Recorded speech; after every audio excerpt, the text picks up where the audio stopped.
એમાં 17 તો થીગડા હતા. ધોતિયાનો મૂળ કલર કેવો હતો એ સુદામાજીને ખબર નથી. ગરીબાઈ ભરેલું જીવન સુદામા જીવે છે, છતાં પણ આનંદ છે. પણ સુદામાજીને આનંદ છે, કોઈની પાસે ફરિયાદ નથી કરતી. સુદામાજીની પત્ની શું કરે છે, કેવા છે?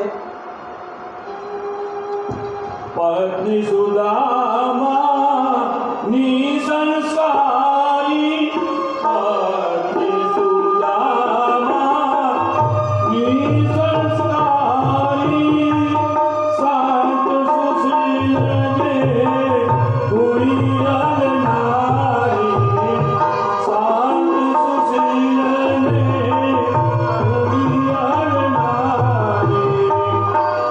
શાંત સુશીલ જે ગુણિયાલ નારી, શાંત સુશીલ જે ગુણિયાલ નારી.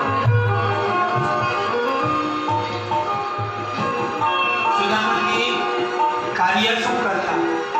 પછી આખો દિવસ ઘરમાં બેસે, જપ કરે.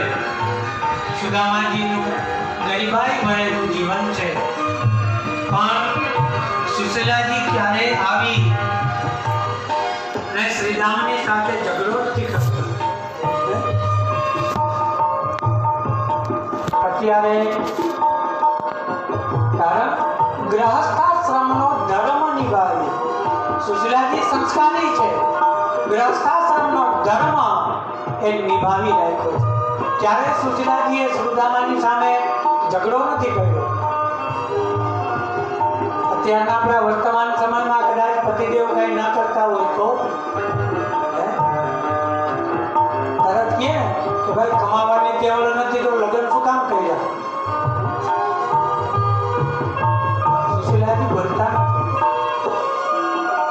અત્યારના સમયમાં રવિવારે એક દિવસ પતિદેવ ઘરે હોય તો એને બિચારાને શાંતિથી સુવા નથી દેતા, તો આટલો સમય ઘરમાં રહીએ તો એની હાલત શું થાય?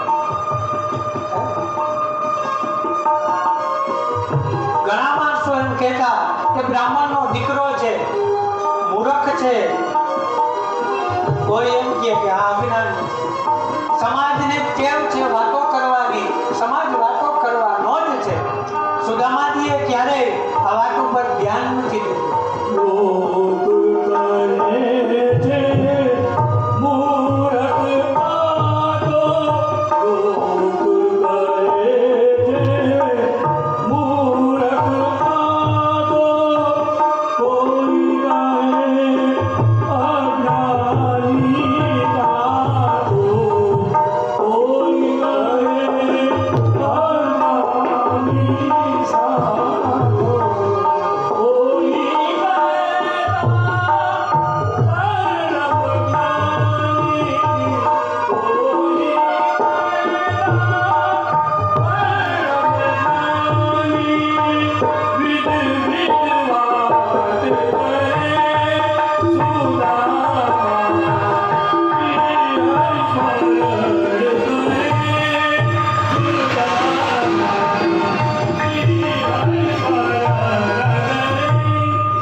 સુશીલાજીએ વિચાર કર્યો. એક દિવસનો સૂર્ય એવો ઉગ્યો કે આજે બાળકોને પતિને દેવા માટે ખાદ્ય પદાર્થ છે, પોતાને ખાવા માટે નથી. બીજો દિવસનો સૂર્ય એવો ઉગ્યો કે આજે બાળકોને આપવા માટે છે, શ્રીરામને આપવા માટે પણ નથી. ત્રીજા દિવસે તો આજે બાળકોને પણ આપવા માટે નથી. બાળકો ભૂખા થાય, આવે માની પાસે કહે માં ભૂખ લાગી છે. સુશીલાજી ચૂલા ઉપર તપેલી મૂકે, ઉપર ઢાંકણું રાખે, છોકરાઓને પીવા માટે પાણી આપે અને કહે કે બેટા હમણાં બની જાય, હું તને આપું છું. રસભર વાતો કરી બાળકોને સુવડાવે છે. એક વખત સુશીલાજીએ સુદામાજીની પાસે આવી અને કહ્યું, સ્વામી તમને ખબર છે ઘરમાં ખાવાનું કાંઈ નથી, આપણે ઉપવાસ ચાલુ છે.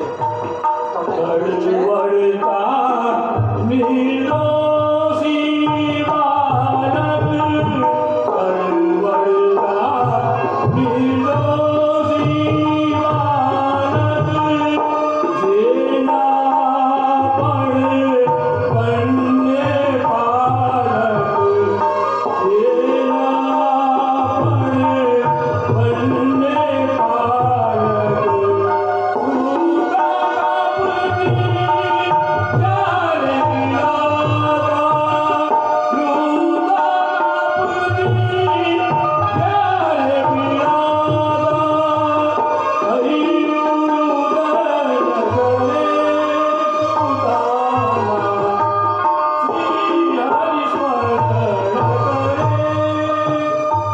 સુશીલાજીએ કહ્યું કે સ્વામી તમે ક્યારેક બાળકોની ઉપર તો નજર કરો. પહેરવા માટે વસ્ત્ર નથી, હું એને ભસ્મ ચોપડું છું. સુશીલાજી એક સાડી પહેરી લીધી. સાડી લગ્ન કરીને આવીને પહેર્યા હતા ત્યારની એક જ સાડી હતી. કેટલા તો એમાં ઠીગડા લાગી ગયા હતા કે સુશીલાજીને ખબર નથી કે આ સાડીનો મૂળ કલર કયો છે. સુશીલાજીએ કહ્યું કે સ્વામી મારી ઉપર ના જુઓ તો કાંઈ વાંધો નહીં, આ બાળકો ઉપર તો નજર કરો. આપણા સંતાનો છે, આજે એને 4 દિવસથી ખાવા નથી મળ્યું. સુદામાજીએ કહ્યું કે દેવી મને વહેલા તો કહેવું જોઈએ. સુશીલાએ કહ્યું કે સ્વામી મેં તમને ખબર જ નથી પડવા દીધી કે 4 દિવસથી આપણા બાળકો પણ ભૂખા છે. સુદામાજીએ બહુ સરસ શબ્દ કહ્યો. અને એમ છે કે આપણી ઉપર દુઃખ છે? સુશીલાજીએ કહ્યું કે ના.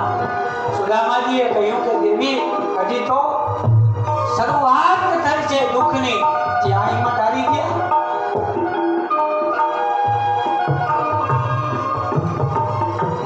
હજી તો દુઃખની શરૂઆત થઈ છે. સુશીલાજીએ કહ્યું કે સ્વામી બાળકોને તો 4 દિવસના ઉપવાસ છે, 10 દિવસથી તો હું ઉપવાસ કરું છું.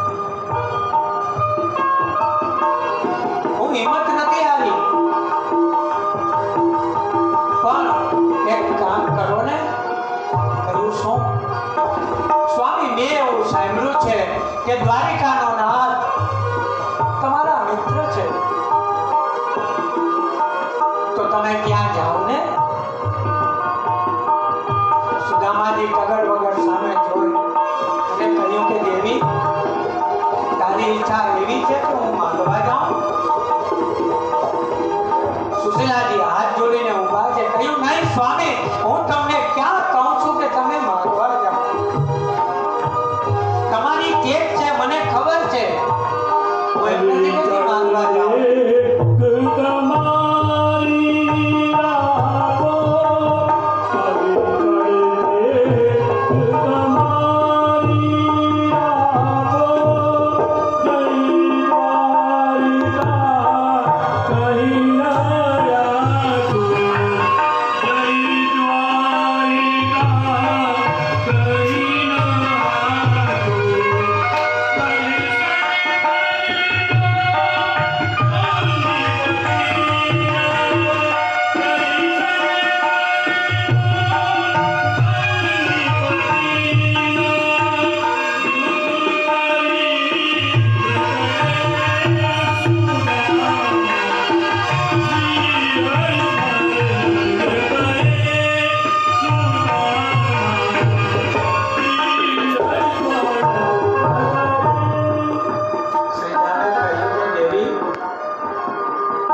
આજીવન કોઈ પાસેથી હું માંગીશ નહીં.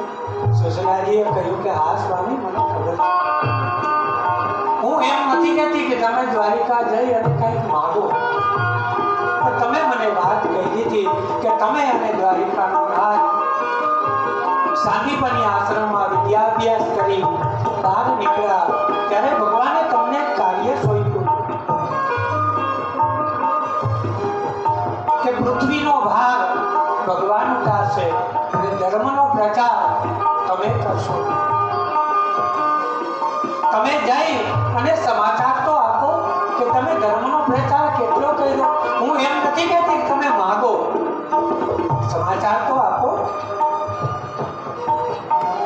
સુદામાજીએ કહ્યું કે દેવી, વાત સાચી છે, હું જાઉં, પણ તને ખબર છે કે કૃષ્ણ મારાથી નાનો છે. હું એને મળવા જાઉં તો મારાથી ખાલી હાથે ન જવાય, મારે કંઈક લઈને જવું પડે. ઘરમાં કંઈ છે? સુશીલાજીએ વિચાર કર્યો કે 10 દિવસથી હું ઉપવાસ કરું છું, તો હું ભગવાન માટે શું આપું? જેને પોતા પાસે કંઈ ખાવાનું ન હોય એ બીજાને શું આપે? તો સુશીલાજીને આનંદ છે. કહ્યું કે જવા માટે રાજી તો થયા. સુશીલાજીએ કહ્યું, તમે ચિંતા ન કરો, વ્યવસ્થા હું કરી દઈશ. તમે જાઓ, ભગવાન માટે ભેટ હું લઈ આવીશ.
પાડોશમાં જઈ અને વાત કરી.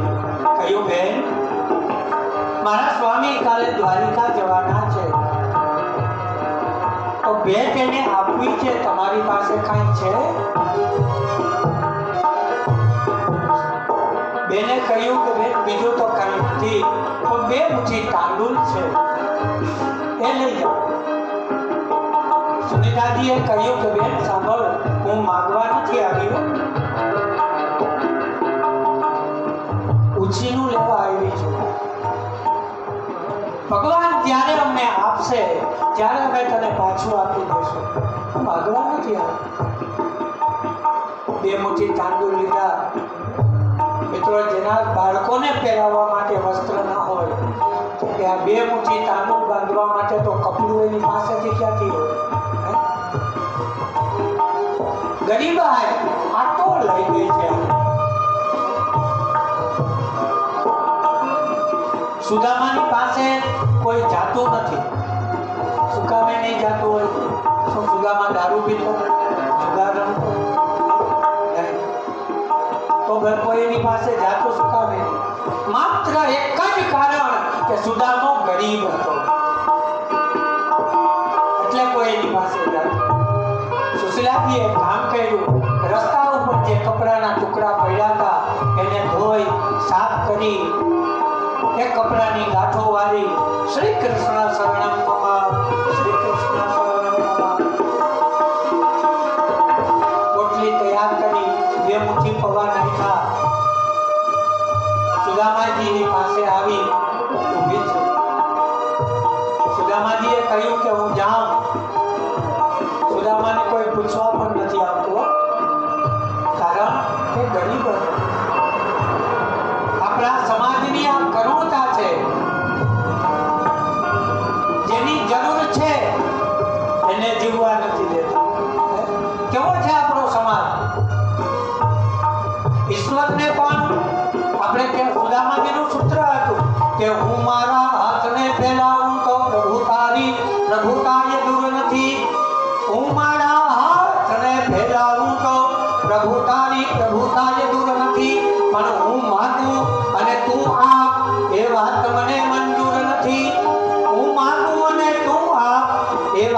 મને મંજૂર નથી. સુદામાએ કીધું તને ખબર જ છે કે મારી આગળ શું છે. હું માગું અને તું આપ. કેવું દુઃખ છે. સમાજ કેવો છે આપણો. જરૂર છે જેના જીવતરની એને જીવવા નથી દેતા.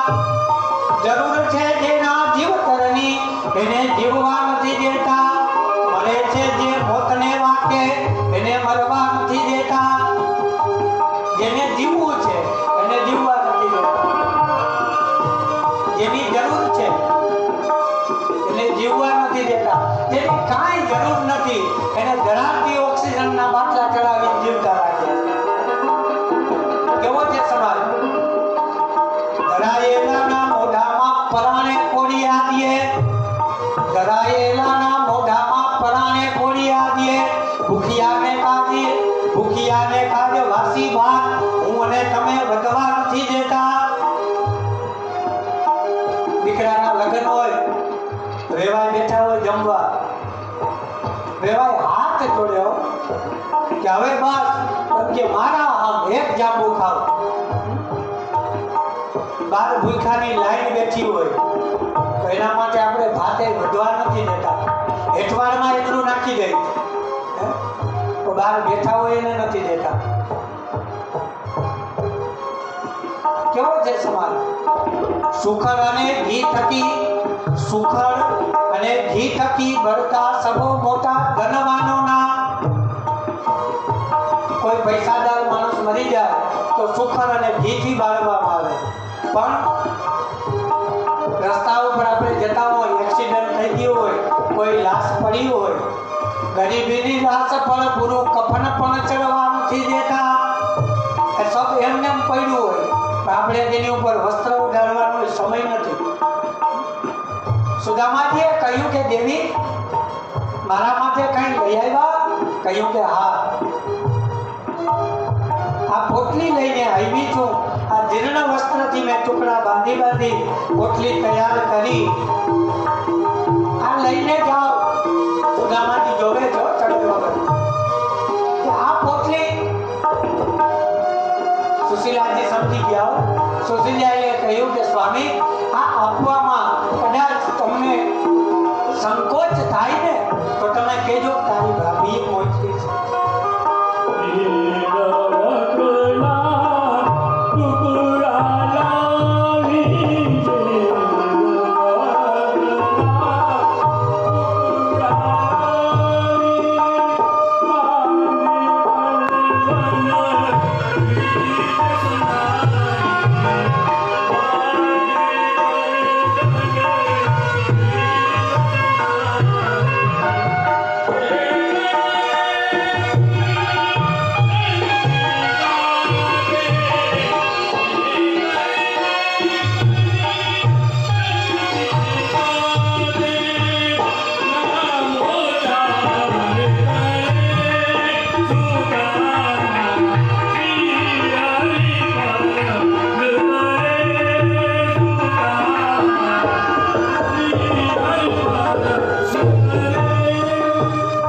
સુદામાજીએ પોટલી હાથમાં લીધી.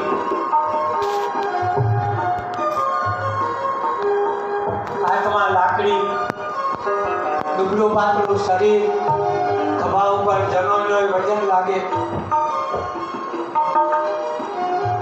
સુદામાજી ચાલતા થયા. દિવસ કયો હતો? પોષ સુદ ત્રીજ, એટલે કડકડતી ઠંડી. સુદામાજી ચાલતા થયા. થોડા દૂર નીકળ્યા. સુશીલાજીને યાદ આવ્યું કે મેં આજે ક્યાં જવાનું આને કહ્યું. આવી ઠંડીમાં ઉગાડા શરીરે એને ઠંડી લાગશે. એ જ સમયે સુશીલાજી બહાર નીકળ્યા. સૂર્યની સામે હાથ જોડી અને પ્રાર્થના કરી કહ્યું કે હે નારાયણ, આજ એવા તપો કે મારા પતિને ઠંડીનો સ્પર્શ ન થાય. પતિવ્રતા સ્ત્રીની પ્રાર્થના સાંભળી સૂર્ય પણ આજે એવા તૈપા છે કે સુદામાને ઠંડીની ખબર નથી.